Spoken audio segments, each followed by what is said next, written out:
All right, we're here with George Ortega again. It's me in Mendham, Gary, and talking more about this will thing, this in the free part, which is kind of silly.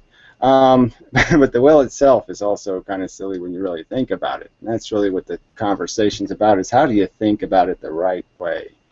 And so I'm kind of thinking that the words we use to think with, Uh, vocabulary, aren't very good. And so that's probably part of the problem is our vocabulary doesn't really suit the conversation because we have words like spontaneous and random, and these concepts probably don't have any reality in the material universe. And, that sort of makes it tougher to make the argument. What do you think, George? yeah, absolutely. I think that, the concept of will, I mean, like, it depends how you basically, like, the way I think it's been used throughout the centuries is that we have a consciousness, all right? We're conscious of ourselves, we're conscious of the world. And so I think will, the way it's generally used, is like what identifies us as being what, in other words, like right now we're both conscious of things. So like whatever is being conscious, that's I think what we call the will. So like basically like with free will, it's like that this kind of thing that's conscious, this entity that's whatever you want to call it, is able to like make decisions and act independent of anything outside of it. Yeah, well, I was sort of thinking about that as I was thinking about a that's getting processed. It's like a computer that's writing its own software in a sense. It's like it's always getting feedback, and so it's always living in a feedback loop. Whatever we put out becomes part of what we take in. We see ourselves act, we react to that also. And I was also thinking about the mechanics of how our brain works, and what our brain is really doing is this stuff comes in and my brain creates a feeling. I have a feeling about almost every vocabulary word, right? I mean, you either have a kind of a positive feeling or kind of like you either like a color or you dislike a color. You like a food, you dislike a food. I mean, every word kind of has a scariness or a friendliness to it. We have a feeling. And so our brain is first creating a feeling, and then the brain is sitting there looking at the feeling and saying, what do I do about this? I have a feeling. And now it's absorbing the feeling as information. So it's like converting light into math, and then the math back into light. And that's kind of like what our brain is. It's a conversion unit. It's just kind of converting the external world into a feeling, and then it's reacting to the feeling and acting on the external world. Yeah, and that's one of the problems for this concept of free will.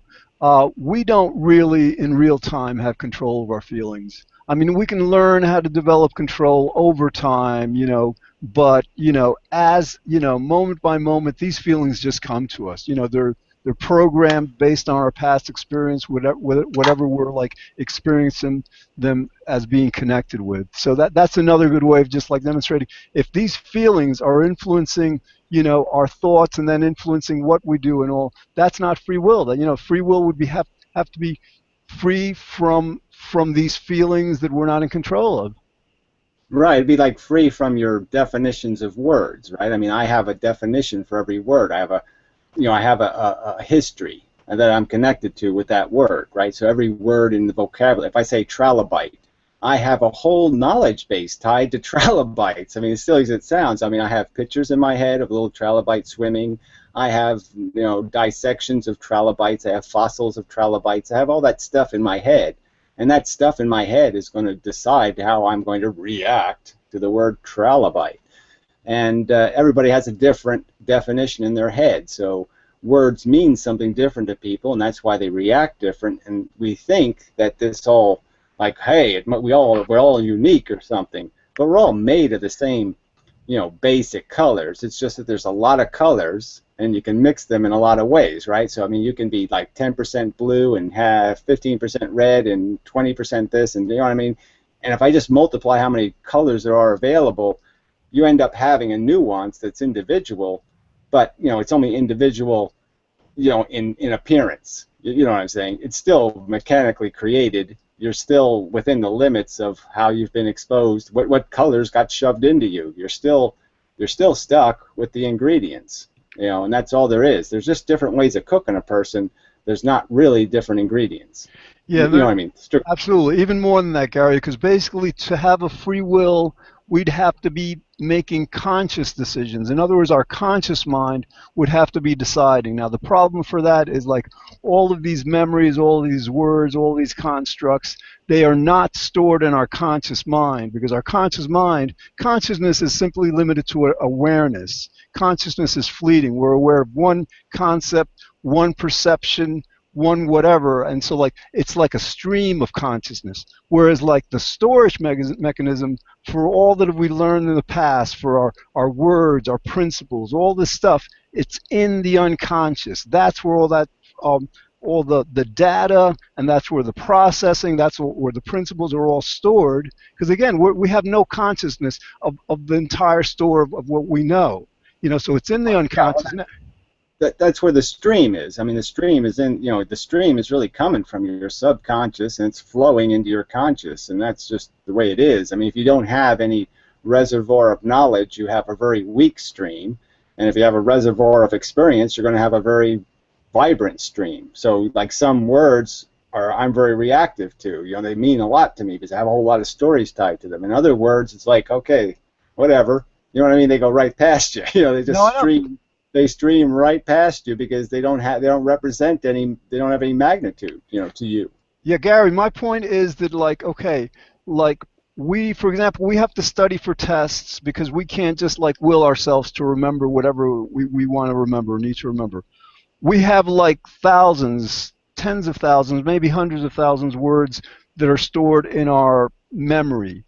But again, we can't access any of that stuff just at will. Basically, it's this storage mechanism. In other words, it's stored in the unconscious part of our mind. So I think what's going on is like the unconscious is our mind. Okay, think of it like the unconscious is our mind. That's where all the data is. That's where all the processing is. In other words, like when we make a decision, is it moral? Is it rational? Does it make sense? And all this stuff. When we're thinking, we're not aware of any of this. We're just aware of like, do I eat an apple or an orange? And then like we decide. So if all the we decide is always still the problem, right? Because when we say we're already know that between each other, right? Nudge, nudge. There's no such thing as a we. There's just brain, and brain says. And so one part of your brain basically tells another part of the brain kind of an idea. I think it works for me anyway as a metaphor is to understand the brain is basically an input device and an output device,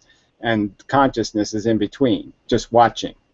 That's what I'm saying. In other words, like when I say the word we are our unconscious. The unconscious is what really, like, you've seen research, for example, you put a person in a room with a picture of a library on the wall, that person will talk more softly, has no idea why they're doing it. There's a lot of priming experiments that demonstrate that the unconscious is really actually deciding for us, what we think we're deciding consciously. So basically the idea is like our mind is the unconscious. That's the quote unquote we were referring to, and we're not only not in control of the unconscious, we're not even aware of its existence. We can only infer it through experimentation. I guess we're just kind of talking past each other with vocabulary again, but yeah, I mean, I'm agreeing with you in principle. I guess it's just finding the right words, because I would say, I guess I wouldn't go so far as to say our will doesn't, but because our will is one of the programs, so every bit of our will is always one of the programs. It's just one of them. It's one that wins. So either your desire wins or your principles win in a lot of, like, say, ethical equations, right? I mean, either you guilt yourself into not doing something, you know what I mean, or you do something that you feel kind of tenuous about, like maybe I'm not being ethical, and so you have a dilemma and you have to make a decision. You make the decision based on how strong either your principles are or how strong your desire is. But one of those wills wins. They're like two separate wills. They're two separate interests. They're two separate desires, essentially. My desire to be a good person, my desire to have what I want. And those two things compete, but the competition is already a given. There's not going to be any real fight. It's already decided in a sense. Yeah, I agree, and it's decided at the level of the unconscious. That's what I'm saying. So, like, I think what they've discovered is there's no like central processing center, at least that they've discovered in the brain. You know, I think the brain, instead of like doing serial processing like our consciousness does, it does parallel processing. You know, it has like the desires, it has the principles, it has the morals, all these kinds of like you're saying, all these kinds of competing motivations.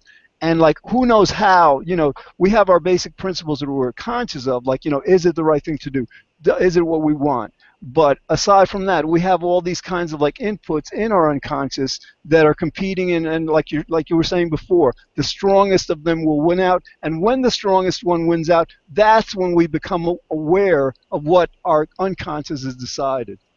Yeah, it's when we become aware of what our real will is, you know, in a sense, the will that's going to be the dominant one. But yeah, I would say that there is probably some place where it's all decided, but it's just a measuring thing. It's just measuring how much weight you've attached to something. So how much weight the word honor means to you, and how much weight the word, you know, having what you want means to you. You know what I mean? Your selfishness, your desire, your compulsion, your impulse, you know, those kind of things. So those are real measurements of real weight, I would say, that your brain is seeing the attachments, that's seeing what's attached to those concepts, and one of those concepts has something stronger attached to it. You know, it's like pulling weeds. Some weeds have deep roots, some weeds have weak roots, and so the weak roots breaks, the one with the stronger roots wins, and that's the thing that becomes you. Exactly. And the problem for free will is like all of this processing. I mean, when we make a decision, you know, what we want for lunch and stuff, we're not aware of all this competition between all the different areas of our brain. They're competing for attention, or you know, to be fulfilled and all. This, we're not aware of any of them. That is a perfect indication that the processing of what we decide is happening in the unconscious. If it was happening in our conscious mind, we could tell you exactly what was going on, what all the different weights were being, their concentrations and all. Yeah, and I'd almost argue if people were honest with themselves, and, you know, reflective, you can sort of trace a little bit of it. You can see the vapor trail of your thought process, you know, of what was happening inside your mind before and after you made a decision. And if you really look, you can sort of see parts of it. You know what I mean? You can't see much, but you know what I'm saying? You can get an indication of why you made the decision, what emotional factors and what, you know, memories and what real things either scared you. You can see the elements of that seduction.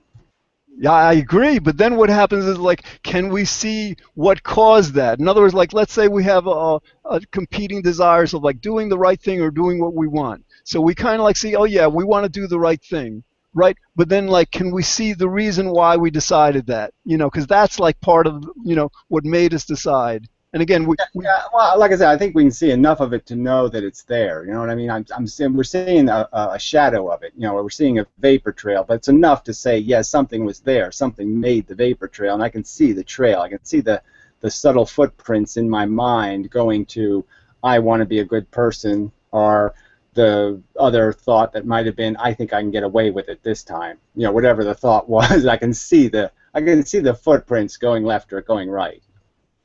yeah, yeah. We can see like kind of like but it's vague. In other words, it's not precise. You know, Right, right. I'm just saying it sort of just gives you an indication, though, that there was a process. There wasn't just will took over and just did something. It didn't just do something. There was a process, and there was an argument in your head, and the argument was won by the thing with the bigger roots. All right, so let me ask you something. Like, according to the free will belief, um, we we do things that we describe as intelligent. You know, we like, you know, we did something or wrote a book, you know, did something that is intelligent, okay? And we ascribe that intelligence to us as human beings. But without a free will, it's not our intelligence. So what do you make of that? I mean, like, if we can't ascribe Well, that intelligence, I think it is ours. I mean, I think there's no point in saying there aren't dishwashers that wash dishes better than other dishwashers. There aren't clothes dryers that dry better than other clothes dryers. So you can, in some sense, say in the absolute sense, this one works better. Now, to say whether it had a choice, it didn't. Okay, it's either a Maytag or it's a May flag or something. You know what I mean? It's either the real deal or it's not the real deal. So that's the catch, is that yes, you can if you want to say, okay, I am an exceptionally brilliant brain that's very efficient in processing information and I'm very logical, you can probably say that. If you want to say I deserve it, Well, then you're getting silly, right? Because you Right. couldn't be anything other than what you are. You didn't make you. The books made you. The knowledge made you. The experiences made you. You didn't really make you, so you really can't take credit. But it feels good to take credit, right? Right, and that's my point. In other words, like, yeah, we are actually, quote unquote, doing whatever is intelligent, but because of this causality, because everything has a cause, there's a cause of why we did what we did, and there's a cause to that, and a cause to that, and these causes regress to before we were born. So essentially, what's happening before the planet was created, before the galaxy was created, was leading in a very direct causal chain to what we did. So in a certain sense, sometimes I think it's like we're actually manifesting the will or the intelligence of, like, as far as we know, the Big Bang. Exactly. Well, I wouldn't go back that far because I don't think it did it in a, you know what I mean? There wasn't enough of a construct to say here's how it's evolving, you know what I mean? But now we've seen the evolution of humanity and its consciousness, so to speak, and we can find the characters in history who, made an important contribution in the sense that their brain processed pretty well and added to the knowledge base.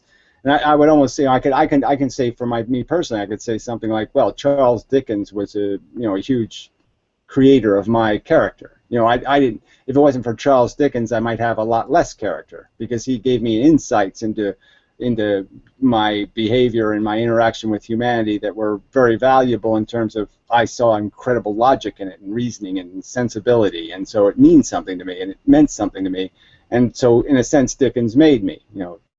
These events made me. Right. Well, I mean, see, because I'm trying to, like, the question I'm trying to answer is, like, if we don't have a free will, what we do isn't really fundamentally up to us. So it has to be fundamentally up to something. Like, I think Yeah, what we. well, I'm just saying that's what I would say is it's fundamentally up to the inevitability of this evolution process. It's just inevitable that the thing will progress. That it's like the formation of a stalagmite. You can't stop it. You know what I mean? It's going to form, and Right. this is going to happen. We were going to take this shape, and the shape will come to a point. And you could almost argue that intelligence does the same thing. Maybe it's a stalagmite. It comes up from. You know what I mean? It perfects itself through time.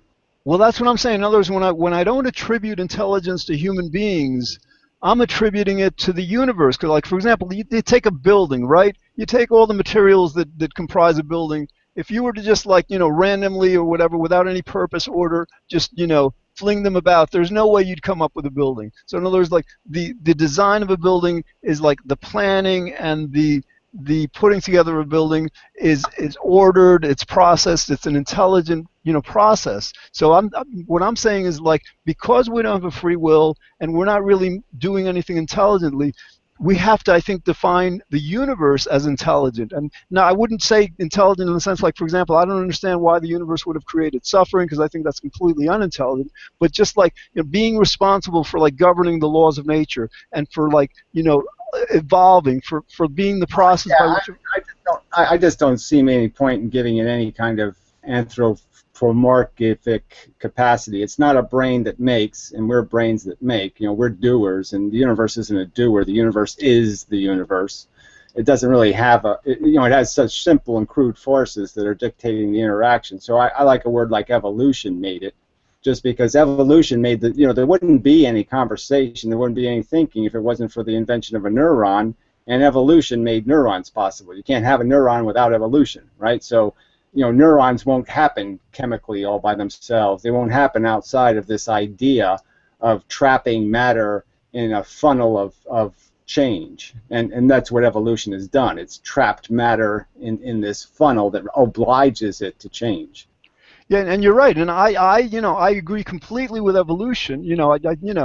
Absolutely. But the thing is, like, we understand that nothing happens at random. Random is kind of like another way of saying that things are uncaused or unordered. So, like, in other words, if evolution is not a random process in the strong sense of the word random, then it has to be a governed process. In other words, Well, I like. know. Here's a good example I think I can give you. The same universe could create life and not create life, right? I mean, you could have almost identical universes, just change one little tiny 5-second fact, right? So change a 5-second fact on Earth, and there's no biological evolution. It remains a dust bowl. I'm just saying those two universes are really different. One has intelligence in it, one doesn't. So you wouldn't call the universe that doesn't have any life in it intelligent. You just say, hey, it's a bunch of billiard balls banging around, right? So I guess what I'm arguing is the key factor is a circumstantial event, and you wouldn't really say it's a quality all universes have by nature. You know what I'm saying? The universe doesn't evolve replicating DNA molecules as a matter of course. There could be universes where it never ever happens. Or Gary, I accept what you're saying. I understand what you're saying in theory. You know, in theory, yes, there could have been another universe. There could be, and like, you know, technically, I think uni meaning one. I think there's only one reality. But you know, for example, before the Big Bang, there must have been something, or there might have been something, whatever. So basically, my point is like the universe we're aware of, you know, has constructed human beings with this brain, the most complex structure we know of in the universe. And Well, so, it's like, no more complex. It's no more complex than elephants, and it's no more complex than gorillas. It's no more. So, you know, when people no, start I agree. glorifying human brains, I'm not that impressed by human brains, to tell you the truth. I think they're pretty dysfunctional, and the very fact that we have to have this conversation is sort of evidence of their dysfunction. I mean, it really shouldn't be a conversation we need to have about the fact that we're reflexive organisms. I mean, reflexes are all over us. We're covered with reflexes. Why wouldn't we think that's what our brain is doing? No, Gary, no, all right. I agree with you that, you know, our brains relative to the brains of other species, you know, I think we're in the same ballpark. I don't think we're you know, I think We're just some educated. We have a knowledge base they don't have. They can't acquire language. They can't acquire the knowledge manipulation, so therefore they remain ignorant. But they're exactly the same as we are functionally. They're just ignorant. right. And so the reason I bring this up is because, like, you know, people have various reasons why they can't accept that we don't have a free will. One of them is that, like, all right, well, if we don't have a free will, we're just puppets, we're robots, we're computers, you know, we're just going along for the ride. And, like, so in other words, it robs them of a certain kind of, like, purpose or dignity. So in other words, I bring up the universe as a quote unquote intelligent entity to try to, like, find some kind of way of getting to them to understand, hey, we're not manifesting our wills as human beings. We're manifesting the will of the quote unquote will of the universe. Yeah, I know, but I guess I'm just not. You know, I'm just not as comfortable with that. That sounds like fluffy. You know, that sounds like gilding lilies or gilding the truth, and I really don't want to gild it. I just want to say, look, this is the way it is. Okay, we don't like the facts. Well, the facts are the facts, and the truth is I didn't make me.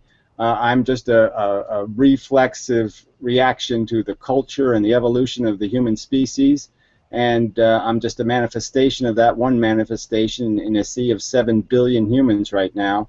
And that's the truth of it. It is not magic. It's just biological organisms being fundamentally and mainly controlled by biological instincts. And we have this faculty of intelligence which gives us the ability to manipulate and process knowledge through the process of logic.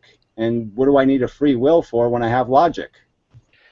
Yeah, well, it's interesting with logic, because I mean, like, we do have logic, but apparently it's not very strong. Because if it was, you know, sufficiently strong, you know, not so very few of us would get that we don't have a free will. Well, exactly. I mean, that's the competition is really between the integrity of the truth and what people want to believe, because it feels better. You know, they want to feel good. They don't want to feel bad. That's a basic fundamental drive inside of us. So people find it gravitational to go to the food that tastes good rather than the food that's healthy. I mean, this is a problem that's systemic with human beings, is they don't take this seriously enough to figure out, gee, maybe I ought to modify my tastes to suit what is healthy. Yeah, and I think our challenge is, you're right. I think we're going to have to package this message to the world, to people, in a way that they can understand that it's going to be in their best interest to abandon the belief in free will. That they need to understand that to the extent they believe in free will, the people they care about in their lives, you know, when they do something wrong, that they're going to blame them. They're going to, like, get into conflicts with them. And when they do something wrong, they're going to blame themselves. In other words, like, this belief in free will just causes so much unnecessary, irrational suffering for everybody. Yeah, I'm also not too strong on that one. I think we need to be bludgeoned by the truth. I think people need to be I think they need to take more responsibility, not less. I think they got to take the game a lot more seriously. So I want to pound them with all kinds of guilt, and because it's real, it's a fact. We are guilty. We are squandering our intelligence. We're squandering each other's welfare. We're disregarding the most valuable thing in the universe, which is the sentient organism, and we are grinding them up and eating them like they're tasty cake. And so, yeah, I want people to feel like shit about themselves because they suck, and that's pretty much my opinion. Humans suck. I want them to understand that. I hear you. I mean, like, I'm a vegan, you know, like, I can't understand how, like, you know, this world just, what we do to these farm animals. It's like, it's beyond cruel. If you like that approach, Gary, there's a guy, James B. Miles from the UK. He just published a book. It's coming out in hardcover later this month. The Kindle version's already out. It's called The Delusion of Free Will. If you like that approach of bludgeoning people with the truth, this guy does this. First he goes, he attacks Dennett and these compatibilists, like, mercifully. I mean, unmercifully. I mean, ruthlessly. The book is excellent. I mean, like, he really does that approach. Absolutely. Yeah, I mean, I don't really want it to come down to an approach. I guess I just want people to honestly understand, and because the honest understanding is going to be the most durable and the most reliable. I don't want them to do it because it's in their own interest. I want them to do it because they understand it. You know, and that's, I know, Gary. You know, I know it might not be a huge distinction in practicality, but it's a very important distinction in terms of what I think the endurability of a philosophy has to go all the way to its base. Well, I mean, I agree with you. I would prefer that people would just, like, accept, you know, the nature of our humanness, you know, why we do things, because it makes sense from just simple logic. But because we are programmed, whether by society, you know, for whatever reason, to be like, you know, seek pleasure, avoid pain, to kind of like go with what feels best rather than what makes the most sense. I think, you know, I think we may need to kind of like lead people into this gradually, you know, without, like, you know, because otherwise we shock them into this and they go into denial. You know, once they're in denial, their brain shuts off. And then, you know, so we have to find some kind of... See, I'm not sure it does, because when I think about how I got here, you know, how I got to being able to be comfortable with, recognize myself as some sort of silly addict who's just going through the world chewing, I got there because the truth was difficult, but I mean, that's how I got here. You know, I didn't get here because somebody told me a happy story. I got here because I reflected on my reality and the fact that I need to mean something. And the only way you're going to mean something is to do something good, not something bad in the world. And that's just the truth. Your life is what you do with it. I understand. I agree with you. But Gary, I mean, you are not the average person. You're much more of an intellectual. You can't ascribe the qualities that you have. I am now, but I wasn't born that way. So I guess that would be my argument. It was just an acquisition of experience, and I guess I'm just saying I think I can duplicate that experience by just giving people a little bit of Dickens, a little taste of it. Uh-oh. Breathe. All right. We got a couple more minutes left, right? It's okay. I'm still here. Okay. So, but yeah, no, like I said, it is an interesting subject. The approach of you know, conversion and propaganda and all that kind of way you have to get to people. And I'm all, like I said, I'm all for theatrics. I'm all for humor. I'm all for anything that gets the message to people. So I'm not saying everybody has to be guilted to death. I'm just saying that if I was to say I have a preference, my preference is that I want people to be humbled into this philosophy, not selfishly thinking they're winning. You know what I mean? I want them to understand why this truth needs to be respected. Yes, just the same with Darwin and evolution. People were humbled into accepting that we evolved from lower life, quote unquote, lower life forms, you know, more simple life forms.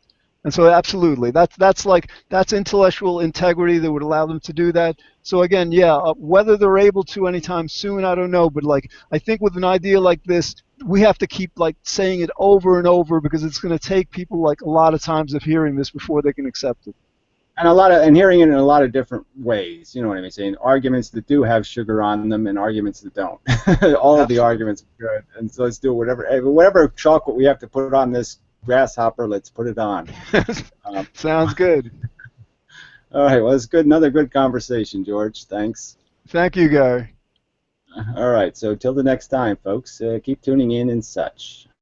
All right, Yeah. dude, you want to do another one or It's up to you. might as well? Okay. Well, let me hit the button and we'll do another one. Little extra on this one. I'll cut that off the MP3. I'll edit that out.